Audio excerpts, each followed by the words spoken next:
एक बड़े और सम्मानित परिवार में श्रीमती सावित्री देवी अपने पति, दो बेटों और उनकी पत्नियों के साथ रहती थी। यह एक संयुक्त परिवार था जहां सभी के अपने अपने स्वभाव और आदतें थी। बड़ी बहू नेहा आधुनिक विचारों वाली लड़की थी जिसे घर के कामकाज में कोई रुचि नहीं थी। वह दिन भर मोबाइल में व्यस्त रहती, दोस्तों से बातें करती और घर की जिम्मेदारियों से बचने की कोशिश करती।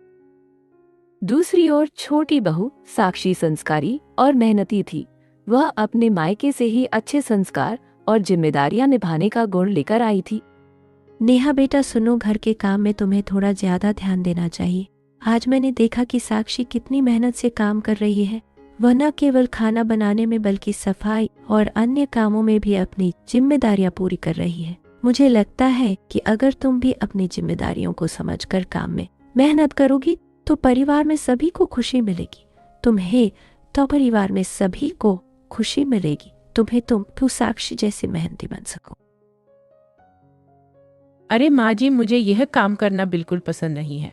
मैं सिर्फ अच्छा खाना खाने की शौकीन हूँ, लेकिन खाना बनाना मेरे लिए मुश्किल और बोरिंग लगता है। मुझे लगता है कि मैं अपना समय और ऊर्जा अन्य चीजों में लगाना चाहती हूँ, जैसे कि अपने दोस्तों के साथ बातचीत करना या मोबाइल पर समय बिताना। मुझे में दिलचस्पी नहीं है और मैं इसे सीखने के लिए उत्साहित भी नहीं हूँ। सावित्री देवी को अपनी बड़ी बहू की लापरवाही देखकर चिंता होती थी। उन्हें लगता था कि अगर नेहा इसी तरह रही तो वह कभी घर की जिम्मेदारियां नहीं निभा पाएगी। समय बीतता गया और साक्षी ने धीरे धीरे पूरे घर की जिम्मेदारी संभाल ली। नेहा, मुझे लगता है कि तुम्हें साक्षी से कुछ सीख लेना चाहिए, क्योंकि वह हमेशा बहुत धैर्य और लगन के साथ खाना बनाती है। वह न सिर्फ स्वादिष्ट व्यंजन तैयार करती है बल्कि घर के हर कोने का ध्यान भी रखती है। अगर तुम भी उसकी मेहनत और समझदारी को अपनाओगी तो तुम जल्दी ही अपने काम में माहिर हो जाओगी और घर का माहौल भी खुशहाल रहेगा। तुम्हें उसकी बातों पर गौर करना चाहिए और अपनी गलतियों से सीखना चाहिए। माँ जी, मैंने पहले ही साफ साफ कहा था कि मुझे खाना बनाने का कोई शौक नहीं है और सीखने की जरूरत भी नहीं महसूस होती। मुझे घर में ही बैठकर मोबाइल पर समय बिताना पसंद है और बाहर से खाना मंगवाना मेरे लिए। नेहा की इस बात ने सावित्री देवी को और चिंतित कर दिया। उन्होंने सोचा कि उसे सुधारने का कोई उपाय करना होगा। उन्होंने निर्णय लिया कि घर का किचन 2 हिस्सों में बांट दिया जाए ताकि नेहा भी अपने लिए खाना बनाए और समझे कि यह कितना जरूरी है।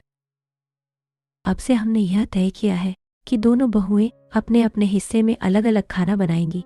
इससे घर के कामों में संतुलन बना रहेगा और हर कोई अपनी जिम्मेदारियों को अच्छी तरह से समझ सकेगा। मुझे पूरा भरोसा है कि यदि नेहा भी साक्षी के साथ मिलकर काम करेगी तो वह धीरे धीरे सीख जाएगी कि खाना बनाना कितना महत्वपूर्ण है। इससे परिवार में खुशी और समझदारी बढ़ेगी कि खाना बनाना कितना महत्वपूर्ण है।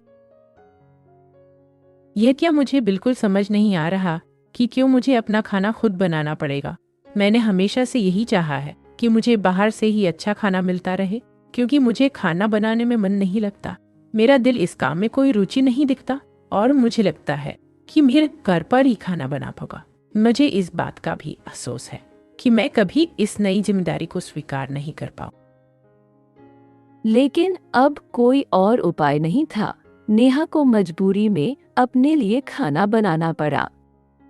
एक दिन नेहा ने तय किया कि वह भी और सब्जी बनाएगी, जैसा कि साक्षी ने किया था। उसने गैस पर सब्जी रख दी और फिर अपने मोबाइल में व्यस्त हो गई। धीरे धीरे सब्जी जलने लगी, लेकिन नेहा को ध्यान ही नहीं रहा।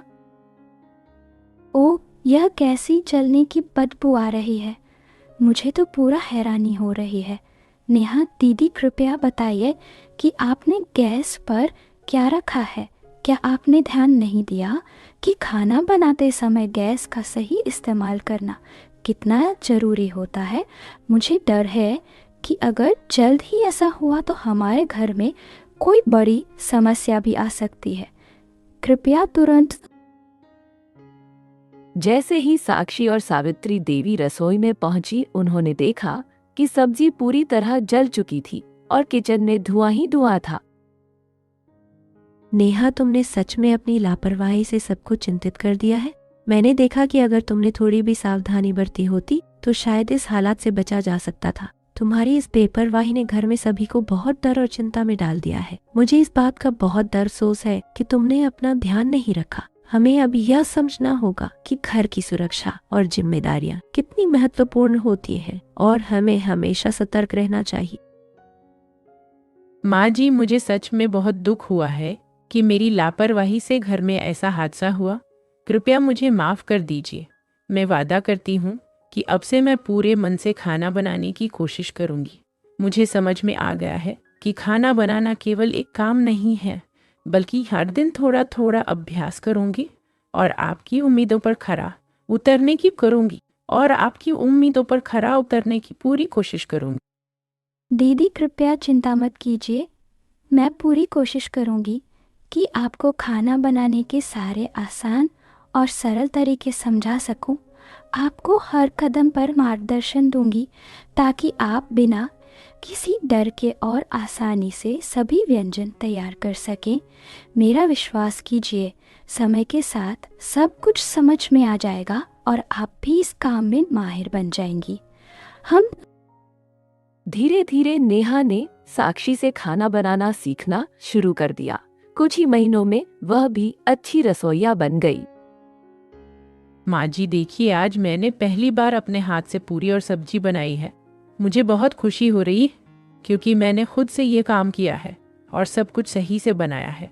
खाना बनाते समय मैंने हर छोटी छोटी बात का ध्यान रखा और धीरे धीरे सीखते हुए यह नुस्खा अपनाया। मुझे अब अपने आप पर गर्व महसूस हो रहा है और मुझे यकीन है कि आगे भी मैं और बेहतर बनूंगी। पूरी महक रही थी और सबके चेहरे पर मुस्कान आ गई। वाह दीदी, आज तो आपने जो खाना बनाया है वह वास्तव में बहुत स्वादिष्ट और मनमोहक लग रहा है।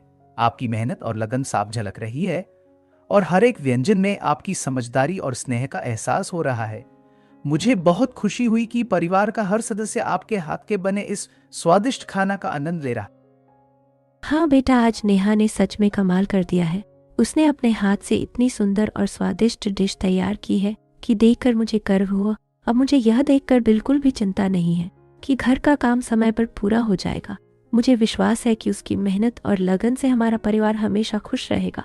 आज के इस अनुभव ने मुझे और भी आश्वस्त कर दिया है कि हमारी बहुएं मिलकर हर मुश्किल को आसान बना सकती हैं। घर में अब दो अलग अलग किचन नहीं थे।